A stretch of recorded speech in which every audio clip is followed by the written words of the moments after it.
Namo tassa bhagavato arahato samma sambuddhassa. Namo tassa bhagavato arahato samma sambuddhassa. Namo tassa bhagavato arahato samma sambuddhassa. Buddhaṃ saranang gacchami, Dhammang saranang gacchami, Sanghang saranang gacchami. Dutiyampi Buddhaṃ saranang gacchami, Dutiyampi Dhammang saranang gacchami, Dutiyampi Sanghang saranang gacchami. Tatiyampi Buddhaṃ saranang gacchami, Tatiyampi Dhammang saranang gacchami, Tatiyampi Sanghang saranang gacchami. So welcome everybody to Tuesday meditation. And I got this phone here that's supposed to work in Sri Lanka, but Facebook doesn't work on it.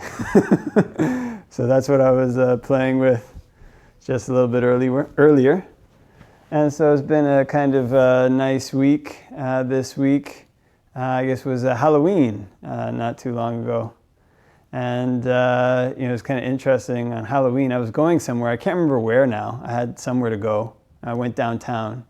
I think maybe to go walking, and I was on the TTC and standing on this bus, and there were other people on the bus, and bus driver. I think the bus driver was friendly, and then this kind of young girl gets on, and she's like, "Hello, Mr. Bus Driver," and she had like these maybe she had a costume, it was like overalls, and she was carrying like a jar of cornflakes and another jar with like small like candies in it, and so I think she was dressed for Halloween, and so then she was kind of very buoyant and said hello to the driver, and I was standing, the buses have these kind of like alcoves at the back, and I would like to stand in that alcove because you can lean against the wall, and then if the bus gets full, you're always kind of like in a kind of protected area. So I always kind of try to if that's not full, I go there and stand. So I was standing there, and then she got on the bus and walked directly towards me.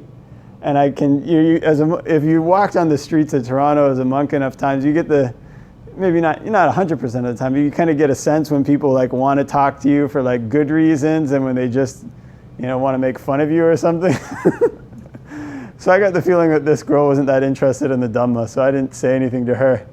And I just kind of stood there staring ahead, and she stood there staring at me. She was kind of waiting for me to turn and engage with her. I don't know what she was planning to say. But it went on for like 20 seconds or something like that. She was just kind of staring at me, and I was just not paying attention. And then she reached into her back pocket and she pulled out a knife. And then she held her knife in front of me and started going like this. Like, you better pay attention to me. So then I looked at her, and I was saying, well, I don't know, is she gonna like stab me or something like that? Like, what's she gonna do? It wasn't a big knife. It was like a paring knife. But I remember when I first went to the monastery, there was another candidate there, and recently, before going to the monastery, he'd been stabbed. So, and he got stabbed, and it narrowly missed his liver. And if you get stabbed with a knife, it's actually really dangerous. And you're going to think of, kind of small knife. But if you get stabbed with a knife and it hits one of your internal organs, you could die from that. Apparently, if your liver gets cut, then that's not a good thing to have happen. So then after a few minutes, she put the knife down and she capped it, and she goes, "Kids these days, haha." I was like, yeah, I guess. I don't know what you pulled the knife on me for. And then she pressed to get off at the next stop, and I kind of, it was her, and then there was this other person in front, and I, walked between them, and she's like, "Probably a good idea." I was like, okay.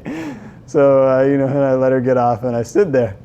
And I was kind of thinking about that. I was like, well, that's one of the things about, going around, is that you never really know what's going to happen to you. Kind of just a normal Halloween. So normally on Halloween as a monk, people come up with the same kind of joke all the time. They're like, "Nice costume." That's kind of one you hear, very often. So, people come up with it independently. Like, I don't think they're talking to each other. But this is one of the interesting things with life, is that there's often this kind of element of uncertainty to it. So as a monk, you're often taught that when you go through your day, whatever you're doing with your day, you should contemplate that that could be your last day. And you don't really know if this is going to be your last day. And what that helps you to do as a monk is basically to reorient your priorities. Try to get your priorities in line. So oftentimes kind of going through one's daily life, even as a monk, your life becomes kind of routine. Your life becomes kind of just normal.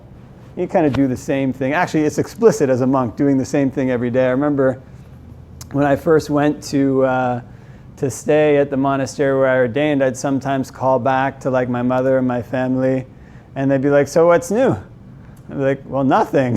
You know? It was same schedule as last week and as last year. You know? It was kind of not much has changed with the schedule. It's just a different day, but the same schedule. And I was talking to a friend of mine, not too long ago. We're both kind of middle-aged now. And we were kind of saying, it was amazing. I remember when we were both 24, so we were in university together, and we were talking with each other like, I can't believe we're 24. What happened? We're already 24, And now we're kind of like past our mid-30s. We're talking to each other like, wow, that 10 years, it went by fast. And he had this kind of insight. He said, I was listening to this radio program, and he said there was people who were like 75 or something, and then people were talking to them like, I don't know where the years went. The years just kind of flew by. Kind of have no clue where they went. That was what these people in their 70s were saying. And a lot of this has to do with a routine, okay? Because there's no new experiences happening, because there's nothing, particularly bad, or everything is fine. Just kind of the days fly by. When you're kind of very young, you think about it, you're in elementary school, there's all these things that happen for the first time in one's first 20 years of life. Learn to walk for the first time. It's a whole new world, Learn to write. I still remember trying to learn to read and kind of, reading the kind of signs on donut shops. I thought it was like real, it seemed like an amazing thing at the time. It's kind of whole other world opens up. And then, you go through school and you're learning about science, and then you do your first sports team. Everything is, first. You go to you're moving out for your first time, you get your first job, all these various things. And because all these things are new, because all of them are exciting, and because they're all happening at the same time, life seems very slow, or it can seem slow down. But the interesting thing about all this is that the Buddha has this kind of simile. He says, human life is kind of next to nothing in terms of how long it lasts. It lasts 100 years at most. And it's like a strong man, if they kind of pushed out a ball of spit, kind of just goes very fast. Or if you throw some water on a well-heated pan all day, it evaporates quickly. In the same way, human life is fleeting. It's next to nothing. Now, this is something that we don't often teach. You won't hear in meditation classes because it can sound depressing. It's like, well, I don't want to hear, human life is next to nothing, much less think about it. Who wants to go through life thinking about that all the time? And indeed, if this kind of thinking is grasped wrongly, it can be like a handle of a knife. There's this episode of The Simpsons where Homer becomes a knife salesman, and he goes to knock on somebody's door and he gives them the knife, and all you hear is, ah! And then in his head he keeps repeating, handle first, handle first, handle first. So in other words, if you grasp this kind of thinking in the wrong way, it can make you depressed. Kind of human life is fleeting, it's next to nothing. I'm getting older now, I'm 36, or whatever, 46 or 50 or 60 or however old it is. I don't want to think about it. I'll watch some TV shows where there's young people gallivanting. These young people TV shows, kind of seem a little bit funny looking back on it. They're always kind of up to these hijinks, kind of when you're looking, what are they doing these things for? But in any event, that was a time when everything was exciting, when everything was new, so better to think about that. A time when a person was in high school or in elementary school. But the amazing thing about this is that this teaching can be like a knife, and that it's also possible to grasp the handle of contemplating one's own mortality, contemplating one's own existence. Grasping the handle of a knife, you can use it for many things. Grasp the handle of a knife, you can cut up some chow mein, you can, use it as a screwdriver. Might not last that long. But in any event, when it's grasped properly, it becomes a useful tool. And in the same way, what actually tends to pull people down, what actually tends to make people depressed, is not the fact that they're thinking that I'm mortal, it's that they desire the immortality of youth. They desire the blindness of youth. And I remember there was this movie called The Matrix. Probably many people, if they're my age or whatever, might have seen this movie. And in this movie, they're in this kind of like holographic virtual world, and they're doing all this ninja stuff, and they have all these superpowers, they can jump over buildings and all these various things. But it was meant to be a parable or like an analogy for the spiritual life. And there was a couple interesting scenes in that movie where there was one guy who ended up betraying all the rest of them because, in this movie, The Matrix, the real world was this kind of like dismal place. And then The Matrix was this place where they could do all this karate and, jump over buildings. And he didn't want to know about the real world. He wanted to go back to The Matrix and forget everything, not remember it. And so he ended up betraying them all. But, not to spoil the movie for anybody who hasn't seen it. But oftentimes a person's desires can be like this. A person's desire for their youth. A person's desire for their past. A person's desire for the things that they once have but don't have anymore can be like this in the sense that one desires these things, but in desiring them, one doesn't see the facts behind them.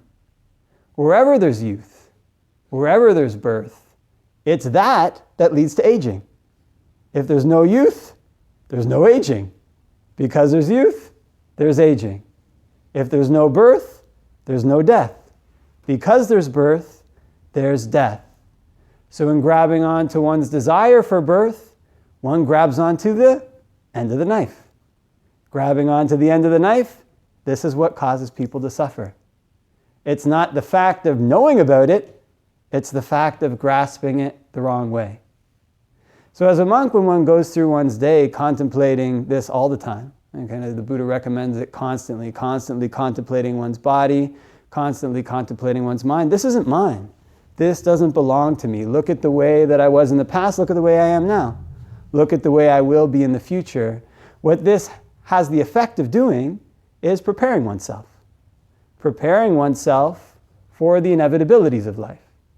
Because although people don't like to think about aging, aging is inevitable. But the suffering that comes from aging is not inevitable. Although people don't like to think about sickness, sickness is inevitable. But the suffering that comes from sickness is not inevitable. Although people don't like to think about death, to think about loss, to think about separation, much less to hear about it. These things are inevitable. But the suffering that comes from them is not inevitable. It's in grasping onto these things, in desiring them, in wanting them, that causes one to suffer. And this is the paradox behind life. This is the paradox behind desire. In desiring, one suffers. In letting go of desire, one is at ease. So this is the interesting thing about the way that a person's mind can be reorganized when they contemplate these things correctly, because it's not just that happiness is only to be found in the people around us. Not just that happiness is only to be found in a person's job. Not just that happiness is only to be found in one's youth. Not just that happiness is only to be found in TV, in movies, in houses, in whatever things exist externally. This is just one type of happiness. And the Buddha lumps all this under what they call sensual happiness, the pleasure of one's six senses. But there are happinesses that exist apart from these happinesses. And in this movie, The Matrix, he got so kind of caught up with wanting to find this guy to get him out of the Matrix. And he wanted to find a way to get out of the Matrix because he was tired of looking for well, I don't know if that was the way in the movie, but he was searching for a way out. And this is what these contemplations lead to. So long as one doesn't desire a search, one never finds a solution. So I was actually kind of talking with some people the other day, and there's people I've met who know like 5 languages, and kind of just know like a huge, number of languages. I only know 1, kind of English, and I actually don't speak, I kind of joke sometimes I don't really speak that properly. But there's people who know 5. And when asked especially one of them, actually this monk Dhamma-Vinaya, how he learned so many languages, he said, whenever you meet people who speak that language, go to speak to them. In other words, you have to desire to do it, and then you have to set out searching for how to do it. And set out on this search for how to learn to speak a language, you make all kinds of mistakes. Okay? Have you ever, sometimes I try to speak Sinhalese, you can say, in speaking Sinhalese, sometimes I've said things that were just totally not the right thing. There's a kind of funny story, actually. One time, I like to say whenever I kind of sometimes talk about the weather to people, kind of like, especially if it was a beautiful day, I say, yeah, it's a beautiful day outside. And so there was this one time, there was this there was a devotee of the temple, and I was talking to her, and I was just learning Sinhalese, and I pointed outside, and I said, Lasanai Ned, which means beautiful, isn't it? But usually you have to say other words in front of that, otherwise they think you're talking about them. So she thought I was saying she was beautiful. And so she was like, what did you, And I said, Elie, outside, or something like that. And after that she knew, Kind of a few awkward moments there, though. But inevitably, that's what comes when one sets out on a search. And for me, knowing that I wanted to go to Sri Lanka, I have this kind of desire to learn it well. And in the same way, when a person desires happiness, they have to know where it's to be found and where it's not to be found. It's this desire, rightly directed, that leads to a search. This is like directing our desires to grabbing the handle of the knife. Having our desires directed in the right way leads to a search. And a search leads to a whole lot of fumbling around, a whole lot of kind of mistakes, a whole lot of dead ends. But it's not a fruitless search. It's not a search without any merits at all. It's not a search that ends in a dead end, that leads to a dead end. One of the reasons that people often suffer is because it's hard to imagine happiness is outside of the happinesses that people know. It's hard to imagine happiness is outside of the eye. Happiness is outside of the ear. Happiness is outside of the nose. Happiness is outside of the tongue, the body. Happiness is outside of thinking, out of just thinking about ideas. But there are happinesses outside of these things. There are happinesses that lead beyond these things. And these happinesses are discovered by people who develop dispassion. By people who develop dispassion for youth. By people who develop dispassion for external pleasures. By people who even develop dispassion for birth. They develop dispassion for death. It's because in clinging to these things, that's what blocks a person from finding better types of happiness. So as they're reading a kind of talk by a monk named Ajahn Lee, who we were discussing a little bit earlier, and he was saying if you have a knife in your hand, then you can't pick up anything else so long as you're holding it. It's when you drop the knife that you can pick up other things. Seems to be on a kind of a knife metaphor today for this talk. But in the same way, this is how it is for a monk. So when we learn to contemplate this all the time, contemplate one's mortality, it leads one to a search. Because if I can't find happiness in my youth, where can I find it? When one learns to contemplate one's body all the time, its impermanence, it leads to a search. Because if I can't find happiness through my body, where can I find it? When one learns to contemplate one's feelings this way, one consciousness in this way, it leads to a search. Because if I can't find lasting happiness in these things, where can I find it? So long as one continues on with this search, one develops dispassion for these things.